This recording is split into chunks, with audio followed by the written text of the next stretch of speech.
Ohay gozaimasu, kakatapos ko nga lang guys ngayon sa trabaho. Sakto nga kasi maaga ako ngayon nakauwi. Nagkaayaan kasi kami ng mga tropa na magkita-kita ngayon para mag food trip. Sila lang din naman yung mga kabatch ko ng pagpunta dito sa Japan. Mahigit nga tig-iisang oras yung binabiyahe ng bawat isa sa amin kapag nagkikita-kita. At dahil napahaba ang OT sa trabaho ng iba, kaya hindi sila nakapunta. Pinag-isipan pa nga namin ito ni Pare Kois kung magtutuloy pa kami ngayon. Pero dahil nakasanayan na din namin isang beses sa isang buwan magkita-kita para maghanap ng bagong mapagpupudtripan dito sa Japan, kaya napadpad agad kami guys dito sa may TGI Fridays sa may Machida, Tokyo. Nagdalawang isip pa nga kami guys kung papasok kami kasi baka hindi naman kami papasukin kasi hindi naman ngayon Fridays, you know. First time nga pala namin guys masubukan dito sa may American food restaurant dito sa Japan. Pag nagkikita-kita kasi kami, lagi naming binabagsakan ay sa may ramenan, you know. Nakakatuwa nga guys kasi yung mga staff dito sobrang babait at approachable. Nakikitawa na nga lang din ako kasi walang subtitle, you know. ここに見たことがあるんで、じゃあ、いらないですね。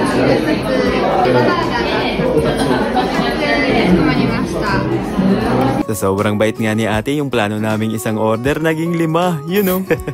Hindi, biro lang guys. Gutom lang talaga kami kaya madami yung na-order namin. At alam nyo ba guys, sobrang nabigla kami kasi ang lalaki pala ng mga servings nila dito. Dalawa lang kaming kakain pero yung na-order namin pang 5 tao. Nasanay na din kasi kami guys na kapag kakain sa mga Japanese resto dito, sakto lang ang size ng servings nila at kayang-kaya naming ubusin. Pero itong nasa harap kong pagkain ngayon sobrang dami. Kung sumipot lang sana yung ibang tropa, marami sana kami mag-aambagan dito, you know. Kumuha nga pala kami guys nitong isang plate ng nachos at kumuha din kami ng isang plate ng isang set nitong fried chicken na may kasamang parang tinapay. At kanina nga, pinag-isipan pa namin ang pag-order nitong isang plate ng burger with fries. Tig-isang plate na yung in-order namin kasi akala namin maliit lang. Kaya pala nung sinabi na namin kay ate yung order namin, parang nagulat siya. Napag-isip siguro yun kung kaya naming ubusin yung mga order namin. Pero dahil nga guys mabigat sa tiyan yung mga na-order namin, kaya may mga tira kami. At bilang isang Pinoy, plano sana naming ipa-take out yung tira. Pero nung tinignan namin yung mga kano sa kabilang table, iniiwan lang nila yung tira nila. Kaya sayang guys, di namin nagamit dito si Sharon Cuneta, you know. Itadakimasu.